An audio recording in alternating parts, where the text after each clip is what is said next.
সেজে গোয়েন্দাগিন্নি।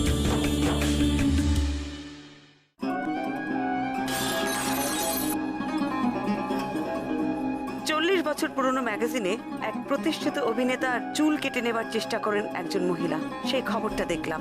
জয়দ্রত বাবু আমাকে কি ইঙ্গিত করতে চাইছেন? সপ্তরথী, জয়দ্রত, আর তারপরে এই চিত্ররথ। মৌহার কাছে খোঁজ পেলাম একজন ফিল্ম ক্রিটিকের। শ্যামল বাবু নিজে সাক্ষী অভিনেতা রঞ্জন কুমারের চুল কাটার ঘটনার। রঞ্জন কুমারকে ফলো করে তিনি থানা থেকে জানতে পারেন রঞ্জন কুমার অভিনেতা হিসেবে প্রতিষ্ঠিত হওয়ার আগেই ওর এই বিয়ে। নন্দাকে বললাম রঞ্জন কুমারের ওই স্ত্রীর খোঁজ নিতে। মহিলাকে পুলিশ নিয়ে গেছিল। তারপর মহিলার কি হলো, কোথায় গেলেন তিনি, এই সব রেকর্ডস তুই পুলিশ ফাইলে পাবি। আর এটা পাওয়া আমাদের জন্য খুব দরকার। ঠিক আছে, কিন্তু এত পুরনো ফাইল খুঁজে বের করতে তো সময় লাগবে। দিদিভাই, আরে কথা বলবো, রাগ করবে না তো? না না, বল। বলছি তুমি না একা একা যেও না, আমার সত্যি টেনশন হয় দিদিভাই। কেন, আজ চতুর্থ দিন বলে ভয় পাচ্ছিস?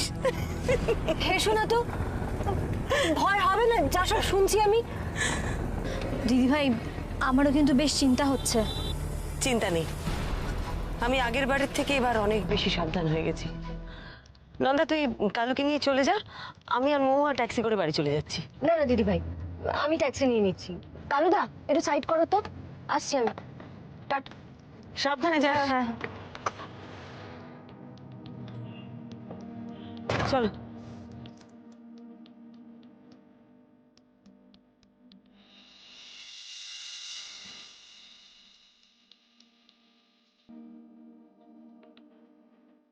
মহুয়া, তোর ওই ফোনে ইন্টারনেট দেখিস না? কি করে দেখিস রে? তোমার ফোনেও হয় দিদিভাই? আমার ফোনেও হয়। একটু দেখিয়ে দে তো কি করে হয়। এইখানে তুমি মানে যেটা খুঁজে চাইছো সেটা সার্চ করো।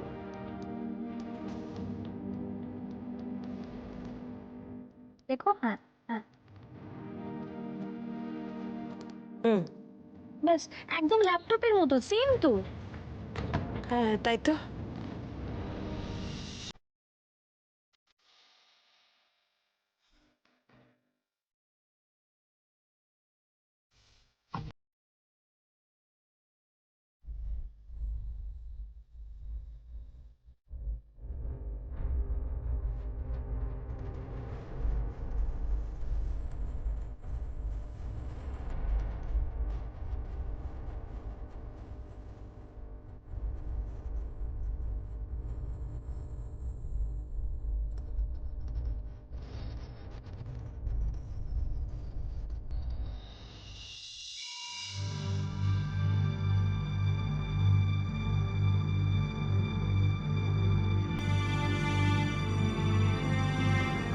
দিদিভাই, কি পড়ছো গো?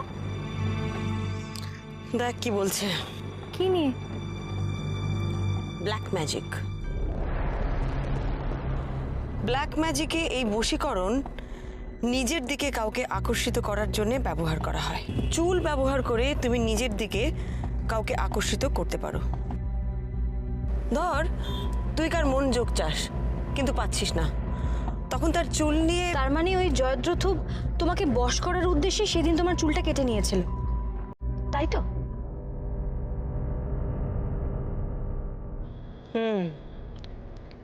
শ্যামল বাবুর কাছে শুনে আমার সন্দেহ হচ্ছিল। জয়দ্রথ তার মানে আমার চুল নিয়ে সব বশীকরণ করার চেষ্টা করছে। ঘটনাগুলোর যোগসূত্র আগে আমাকে খুঁজে বার করতে হবে।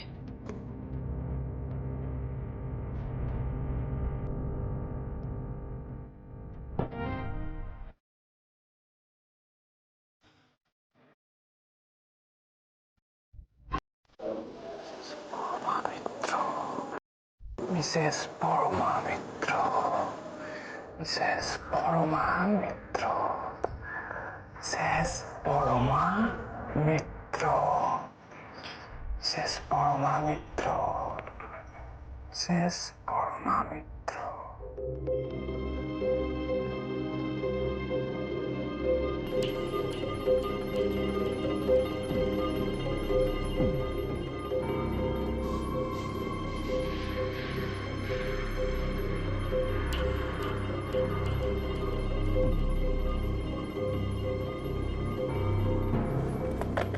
পুরনো ফাইল থেকে খুঁজে পাওয়া দুষ্কর। একটু তাড়াতাড়ি কর না ভাই প্লিজ। আরে দিদি, আমি কি বসে আছি বল? আমি আমার ডিপার্টমেন্টের প্রত্যেকটা লোকের পেছনে লাগিয়ে দিয়েছি, কিন্তু তখন তো কম্পিউটার ছিল না যে আমি ল্যাপটপে ক্লিক করবো ডেটা পেয়ে যাবো। দিদি ভাই বলেছে যে করে হোক ফাইলটা খুঁজে বের করতে হবে। আর আমার টেনশন হচ্ছে দিদি ভাইকে নিয়ে। লোকটা যে ঘাপটি মেরে কোথায় কি করছে কে জানে। আচ্ছা দিদি ভাই, তাহলে বাকি যে 7টা মেয়ে তাদেরও চুল কাটা হয়েছিল? হ্যাঁ, সেটা তো আমরা সবাই জানি। না মানে আমি বলতে চাইছি যে মানে তাদেরকেও বশ করার চেষ্টা হয়েছিল। হ্যাঁ, হতেও পারে। তাহলে মারলো কেন? মানে মানে তুমি একটা জিনিস ভেবে দেখো, তুমি যাকে নিজের দিকে আকর্ষণ করার চেষ্টা করছো, তোমার উদ্দেশ্য তো তাদেরকে বশ করা, মেরে ফেলা তো নয়। কারণটা খুবই সহজ। কি কারণ হতে পারে? আমার তো জাস্ট মাথাতেই আসছে না। ভালো করে ভেবে দেখ, যেটা হয় না সেটা কোনোভাবেই হয় না। এসব বশীকরণ টশীকরণ বুঝরু কি? মেয়েগুলো বসটস কিচ্ছু হয়নি। লোকটা তাই জোর করে মেয়েগুলোকে তুলে নিয়ে যায়, আর তারপর সব শেষ।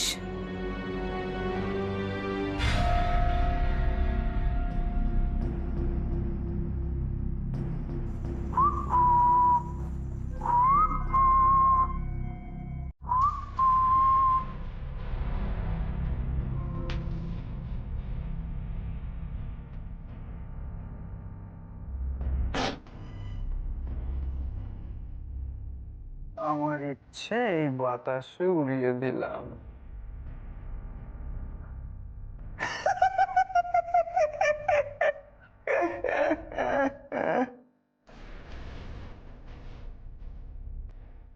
পরমা মিত্র।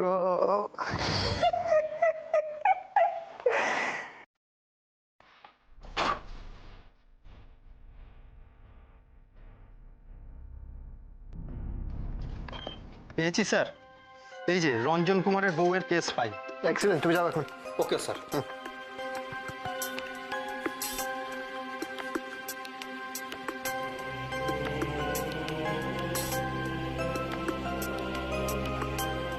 বল না, কিছু বুঝতে পারলি? আবার হুঁ, দিদিভার মতো টেনশন দিচ্ছিস কেন বলতো? রঞ্জন কুমারের বউয়ের নাম দীপশিকা।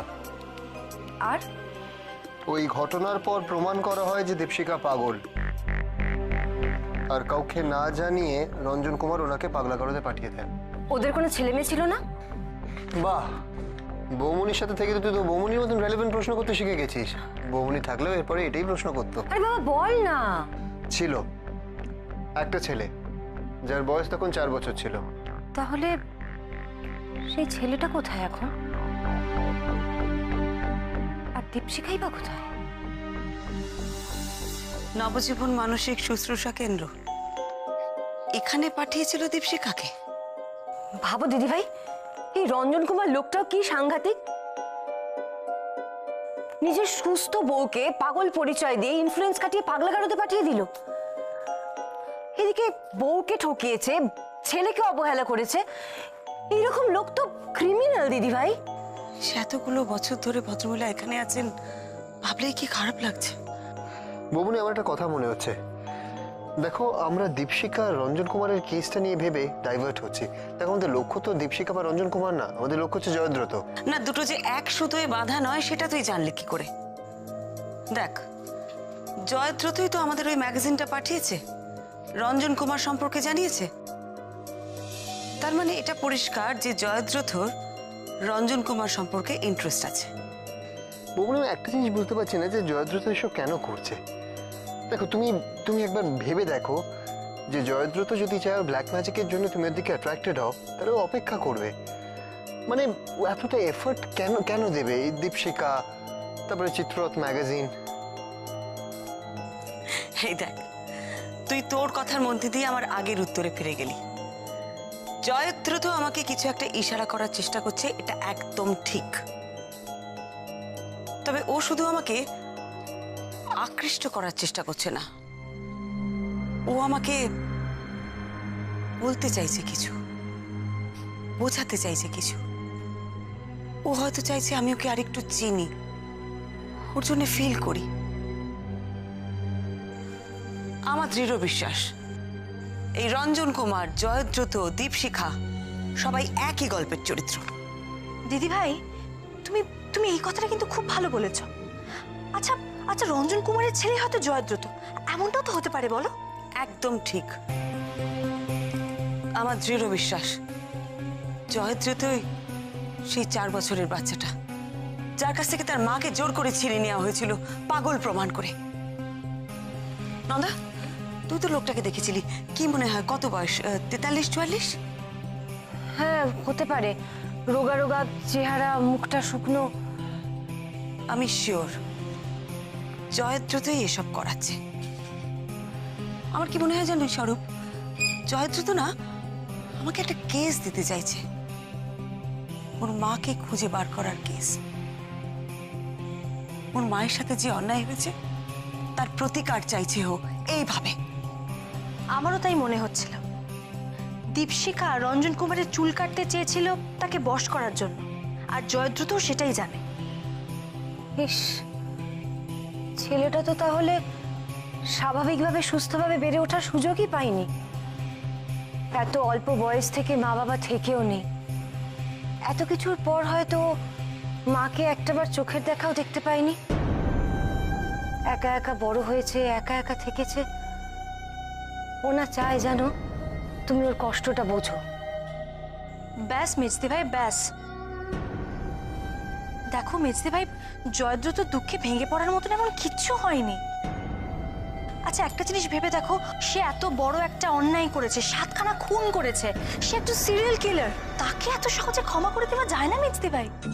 এক্স্যাক্টলি, লোকটার অদ্ভুত আবদার। একদিকে খুন করছে, উল্টো দিকে চায় যে বৌমনি কেসটা সলভ করুক। হ্যাঁ, আর আর তাছাড়া যদি যদি জিনিসটাকে এতটা তলিয়ে ভাবা যায়, তাহলে তাহলে ইমোশনালি ভাবার কিন্তু কোনো কারণ আমি দেখছি না। আচ্ছা, যেসব ছেলেমেয়েরা অনাথ, তারা কি মানুষ হচ্ছে না, নাকি তারা বড় হচ্ছে না, কোনটা? আচ্ছা দিদি ভাই, তুমি কি কেস পেলে বলো তো?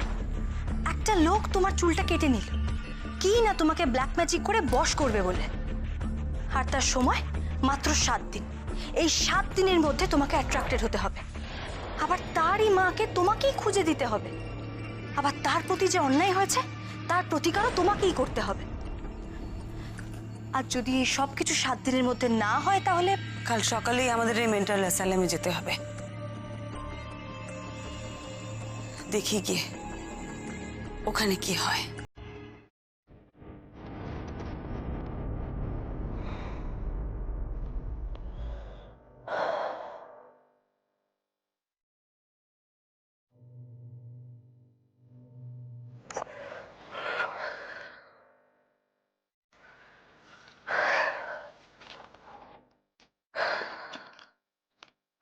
এই নন্দা, কি আলাদা আলাদা কেন? ঘুমোনি এখনো? ঘুম আসছে না। ওরে বাবা রে বাবা, এই জন্যই বলি না সারাদিন এত চিন্তা করো না। সারাদিন চিন্তা করলে কি হয় বলো তো, পেট গরম হয়, ওতে রাতে ঘুম হয় না, সকালে খিদে হয় না। একটু চুপ করবে তুমি? কি এত চিন্তা করছো তুমি? আমার দিদিভাইকে নিয়ে খুব টেনশন হচ্ছে আশিস। ওই লোকটা দিদিভাইয়ের চুল কেটে নেবার পর 4 দিন পেরিয়ে গেল। তার মানে হাতে আর মাত্র 3 দিন সময়। কি মুশকিল নন্দা, তুমি ওসব ব্ল্যাক ম্যাজিক ফেজিকে বিশ্বাস করছো? তুমি না সায়েন্সের স্টুডেন্ট। আমি মানি না মানি তাতে কি আসে যায়? লোকটা তো মানে, আর সে একটার পর একটা ক্ষতি করে চলেছে, তার এতটুকু হাত কাঁপছে না। আশিস, লোকটা 7টা খুন করেছে, পর পর 7টা খুন, সবার চুলি কাটা। আশিস, লোকটা লোকটা শুধু খুনই নয়, ও সাংঘাতিক রকমের মানসিকভাবে অসুস্থ। আচ্ছা, একটা জিনিস আমায় বলো তো, মানে লোকটা বৌদির পিছনে এভাবে পড়ে আছে কেন? মানে ওর উদ্দেশ্যটা কি? সেই নিয়েই তো সারাদিন ধরে আলোচনা চলছে। লোকটা চায় দিদিভাই ওর মাকে খুঁজে বের করুক, কিন্তু ওর মা কোথায় আছে সেটা আমরা কেউ জানি না। না, এটা তো খুব সহজ, মানে অরূপদের খাতায়, পুলিশের খাতায় তো সবার সব হদিশই থাকে, তাছাড়া ওদের তো চট্টরও থাকে, মানে ওদের মারফত কোনোভাবে কোনো খবর পাওয়া যাচ্ছে না। পেরেছে তো একটা মেন্টাল অ্যাসাইলাম, কিন্তু এখনো উনি ওখানে আছেন কিনা সেটা কেউ জানে না। তুমি চিন্তা করো না নন্দা, আমার বৌদির কিচ্ছু হবে না। আসলে কি জানো তো, বর্দা থাকলে দিদিভাই একটু মনের জোর পায়। বর্দাও নেই। দাদা তো নিরুপায়, দেখছো না কাজের এমন চাপ, কখনো কখনো হসপিটাল থেকে বাড়ি ফিরতে পারে না রাতে, তারপর কনফারেন্স এদিক ওদিক যাওয়া তো লেগেই আছে। বলছি তুমি বৌদির কাছে গিয়ে শোবে? না, দুলকি শুয়েছে দিদিভাইয়ের কাছে। চিন্তা করো না নন্দা, দেখো সব ঠিক হয়ে যাবে। তোমার তো আছো বৌদির সাথে, সব ঠিক হয়ে যাবে।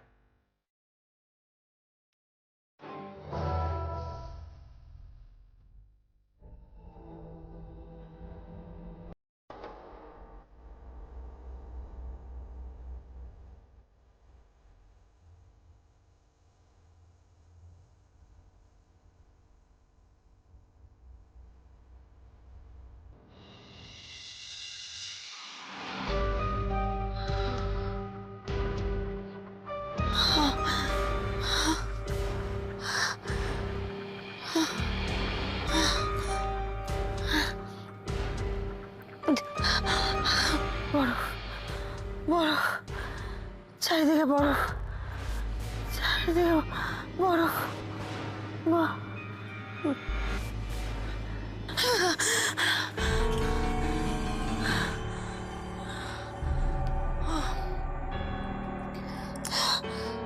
জল,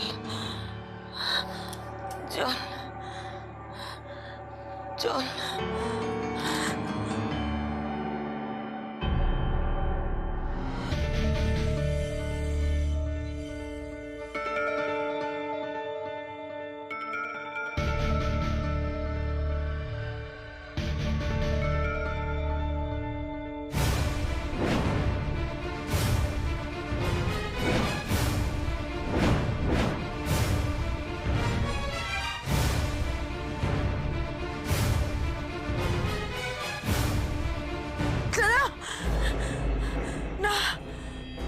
মা, ও মা, কি হয়েছে তোমার? তুমি চিৎকার করে উঠলে কেন?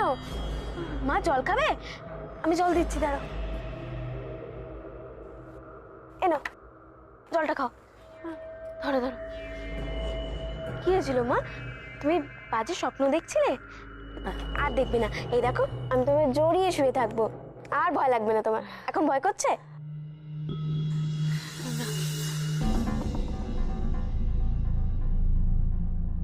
চলো শুয়ে পড়ো, দেখে দাও ওটা।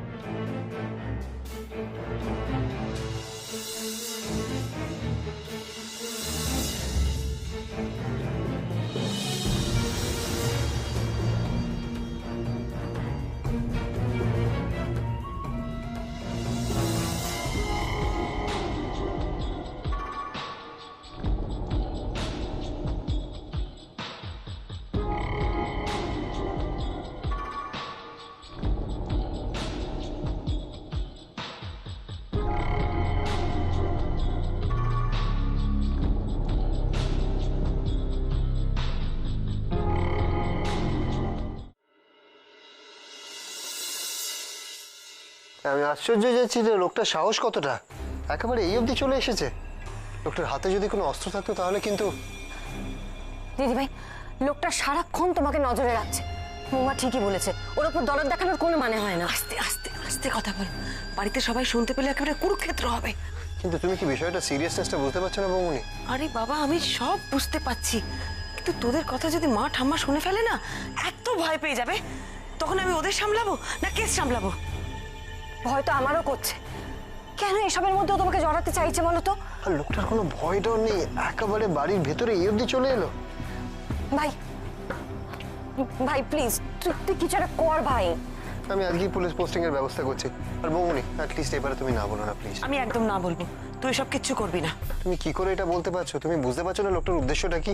আগের দিন ওই জানলা দিয়ে ম্যাগাজিনটা শুনলো, আজকে বাড়ির ভেতরে এই অবধি চলে এলো। পুলিশ পোস্টিং থাকলে অ্যাটলিস্ট তুমি বাড়ির ভেতরে তো সেফ থাকবে। কিন্তু বাড়িতে বসে থাকলে তো আমার চলবে না অরূপ, আমাকে তো কেসটা সলভ করতে হবে। জয়দ্রত আমাকে কেসটা দিতে চাইছে, আমাকে একটা সমাধান বার করতে হবে। তাছাড়া আমার ধারণা ও যখন আমাকে কেসটা দিয়েছে আমার কোনো ক্ষতিও করবে না। কিন্তু সেটা তো 7 দিনের জন্য। তারপর 7 দিনের মেয়াদ ফুরোতে কিন্তু বেশি দিন নেই দিদি ভাই। অন্তত 7 দিন তো কিছু করবে না। দেখ, লোকটা মানসিকভাবে সুস্থ না। প্লিজ প্লিজ তোরা ওকে চটাস না। তাছাড়া অরূপ, লোকটা যখন সব জানে তখন ও এটা খুব ভালো করে জানে যে তুই আমাকে প্রোটেকশন দিবি, তাই ও সহজে কিছু করবে না। দিদি ভাই বলছে 7 দিন, কিন্তু আজ তো 5 দিন কেটেই গেল, আর হাতে মোটে 2 দিন। নে নে চল এখান থেকে, আমি জায়গাটা পরিষ্কার করে দিচ্ছি। আমরা কি বেরোবো? হ্যাঁ, আমাদের অ্যাসাইলামে যেতে হবে না? ও নন্দা, তুই কি মহুয়াকে রেডি হতে বলেছিস? মহুয়া তো স্কুলে গেছে, আমি যাব তোমার সাথে। আরে সবার যাওয়ার কি দরকার, আমি তো যাচ্ছি তোমার সাথে। বললাম না আমি যাব। আচ্ছা বাবা, তুই যাবি, চল রেডি হয়ে নে, এক্ষুনি বেরোতে হবে আমাদের। চল চল চল চল।